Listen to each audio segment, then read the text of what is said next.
Hey guys, welcome back to today's video. Today is Thursday, September 9th, 2021, and today we're going to be taking a look at the California recall election in which voters will decide on September 14th whether or not they want to get rid of Governor Gavin Newsom early on before the end of his first term. Looking at this recall effort that has been put in place, 1.5 million signatures were confirmed by the Secretary of State months ago, in which they said that by the middle of September, voters will be able to decide in the ballot box and through mail-ins as to what they want to do with Governor Newsom. Now, this race has actually taken a bunch of turns up, left, right, and down, just all the way around, just looking at how competitive it has actually been, surprisingly, for a state as liberal, as Democratic more so, as California.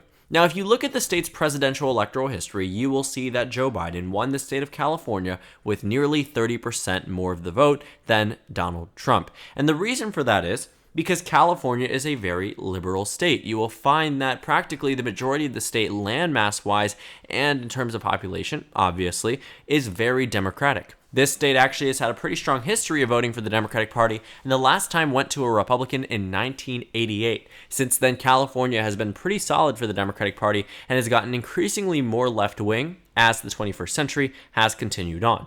This reminds me, 2004, John Kerry lost to George W. Bush, but you might see here that there were no safe states on the West Coast, including, if you want to count it in, Hawaii. There were, in fact, only four safe states across the United States for the Democratic Party. For the Republicans, it was nearly 15. So looking at those safe states, I mean, you had New York, which went to Kerry by 18, Vermont by 20, Massachusetts by 25, that was his home state, and Rhode Island by 21. But when you take a look at California, I mean, Washington was decided by 7, Oregon was decided by 4, and California, one of the states that is stereotyped as one of the most democratic states, which isn't a wrong thing to say, but more so, I would say that there could be better terminology for here, whatever it might be. Looking at California in 2004, at least, it was not a safe Democratic state. John Kerry won this state by single digits, won it by 9.9%, which could have been a margin that would be understandable for this California recall election. But the purpose of this video was not only the close proximity of California's recall election being quite literally right around the corner in 5 days from now, less than a week, but also due to the fact that in this recall election, the numbers are beginning to rival Gavin Newsom's 2008 margin of victory, 2018 margin of victory. And that is actually very important to note, simply because of the fact that in 2018, it was a blue wave year. So if Gavin Newsom is able to take the circumstances of where we stand today, with Biden being unpopular, with his numbers seeming to be lower in terms of approval rating than they were a year ago, and yet he seems to be in a powerful position when it comes down to this race, that is absolutely a good sign for the Democratic Party. And you can actually take a look. The latest polls, according to FiveThirtyEight, show that Gavin Newsom maintains a 13-point lead in terms of the keep over the remove. If you take a look at RCP, it's 14.6%, a 15-point advantage for Gavin Newsom. Now, the reason why this is also so important is because before, the numbers were actually neck and neck. This race started out back in July with the keep being ahead by 11 points, but as July and August got closer and closer, people began to view Gavin Newsom in an unfavorable fashion. They began to change their minds on the issue of the recall, and it narrowed up and up and up to a point where August 3rd through August 11th, the keep only led the remove by 0.2%.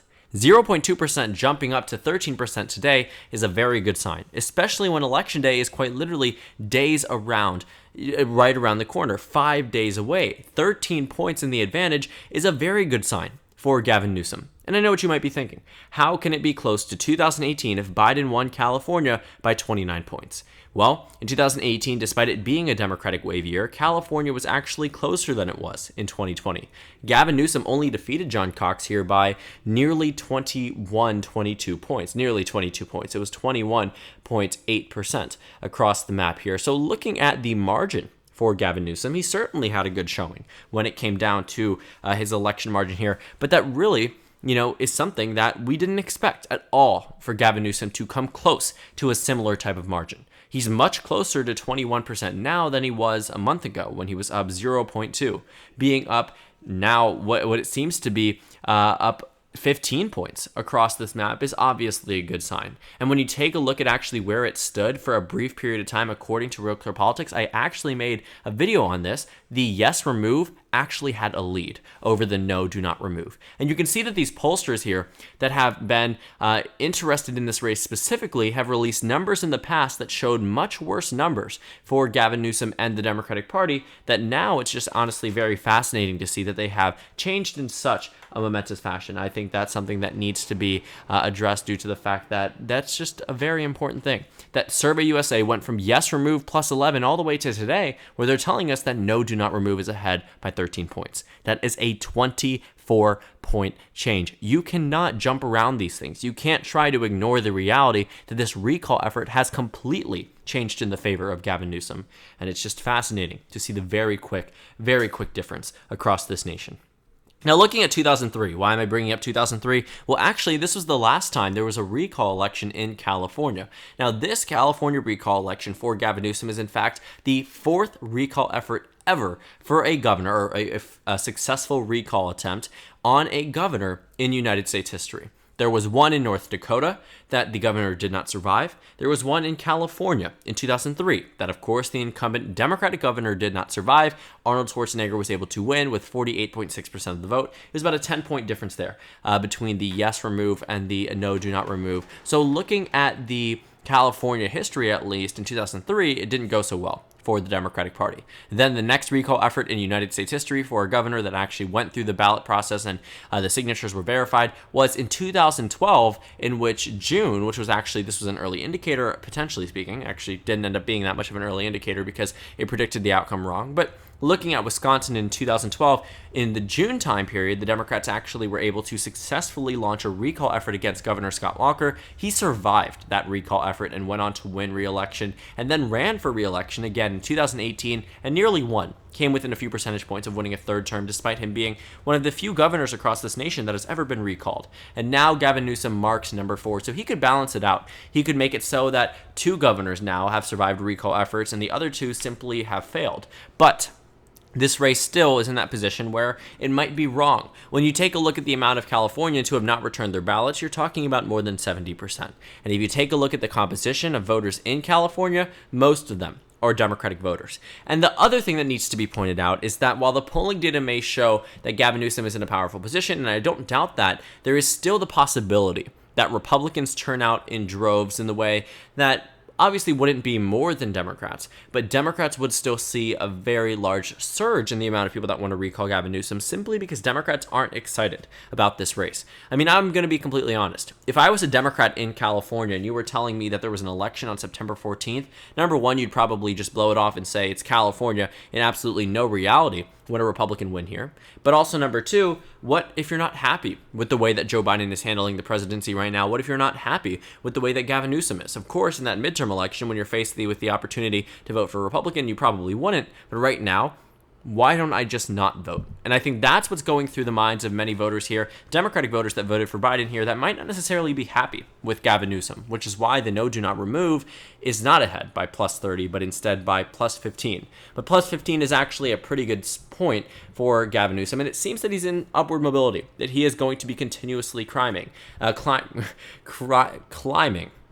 And Joe Biden actually plans to visit the state of California right on election eve. What does that mean? That means the day before the election actually occurs, Joe Biden will be in Long Beach, California, actively campaigning in person for Gavin Newsom. We'll be flying across the nation to ensure that Democratic turnout turns up and turns out in heavy droves on election day, or at least submits their mail-in ballots, because people can submit them as late as September 14th.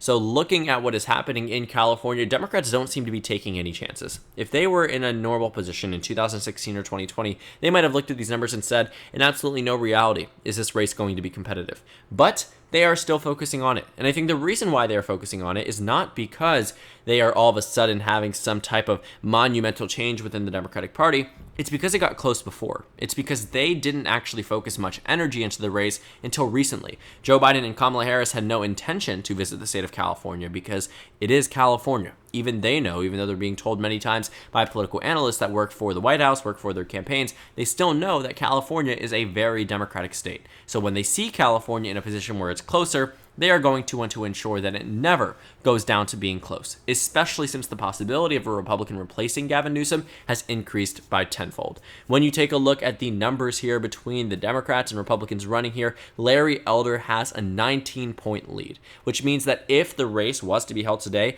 and Gavin Newsom was recalled, Larry Elder would undoubtedly take his position.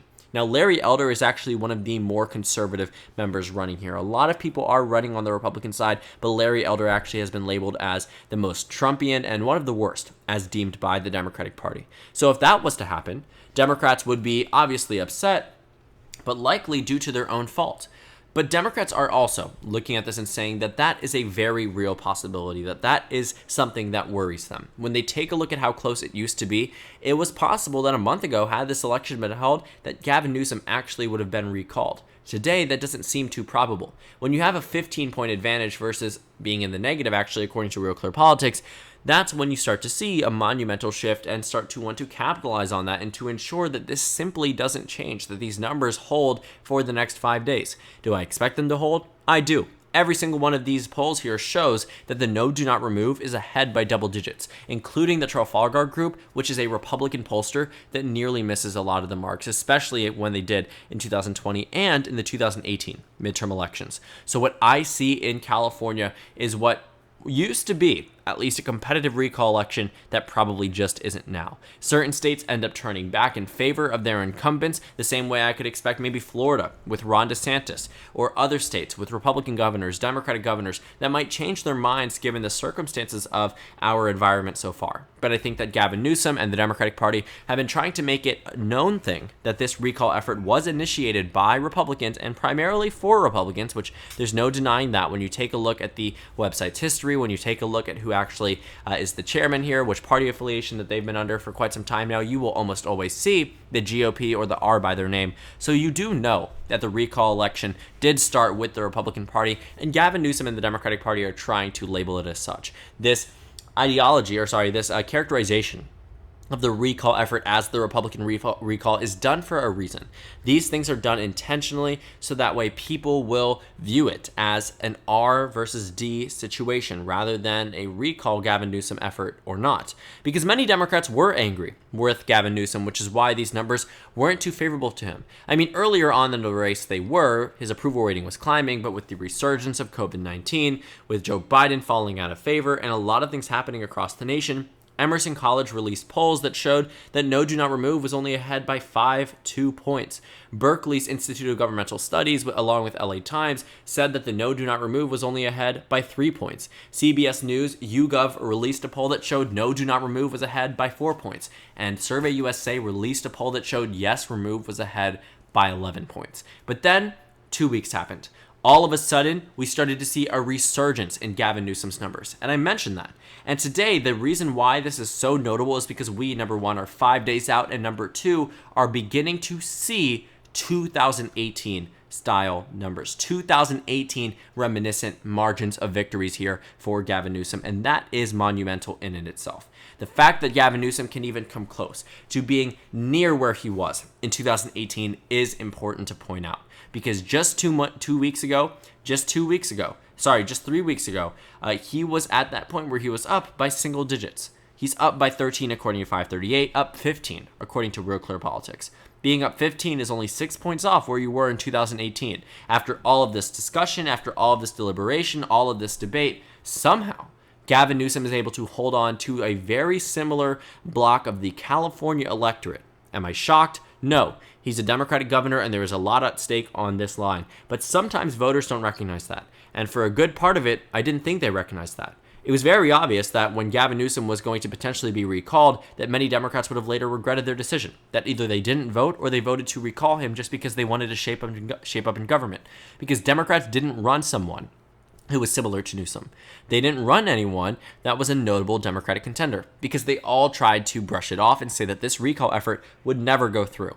Once it got closer, though, they began to funnel in money. They had Warren come out. They're having Biden come out. They're having Harris come out. They're having statements being made. They're having everything done, sending out ads, raising money, X, Y, and Z, because they saw that plus 0.2. They saw the negative on Real Clear Politics, and they panicked. And panicking for the Democratic Party, at least in this race, clearly seems to have worked out. They went from being up just 0.2 to up plus 13 at a low point because Real Clear Politics shows them ahead by 15. So all around, this recall effort has some very interesting things to watch. We will see on election day. Will it match 2018? Will it match 2020? Maybe it will be a bad time period for the Democratic Party. Maybe the polls will be right. Maybe they will be completely wrong. That's what we will wait and see in 5 days from now. But if I was a Democratic strategist, if I was on that Gavin Newsom campaign and I looked at these numbers, I would honestly declare us the inevitable winners. But also just a resurgence in support is exactly what I've seen happen here, and a pretty monumental and very fast-paced one, to say the least. So thank you guys so much for watching this video. Make sure to comment down suggestions below. Subscribe on the left if you haven't already, and check out the Instagram and Twitter. At the bottom left of the screen, there's also a Discord server for you to go ahead and join. On the screen, there's a video you can watch, and then a playlist for my 2021 election analysis videos. Again, thank you guys so much for watching, and I will see you all tomorrow.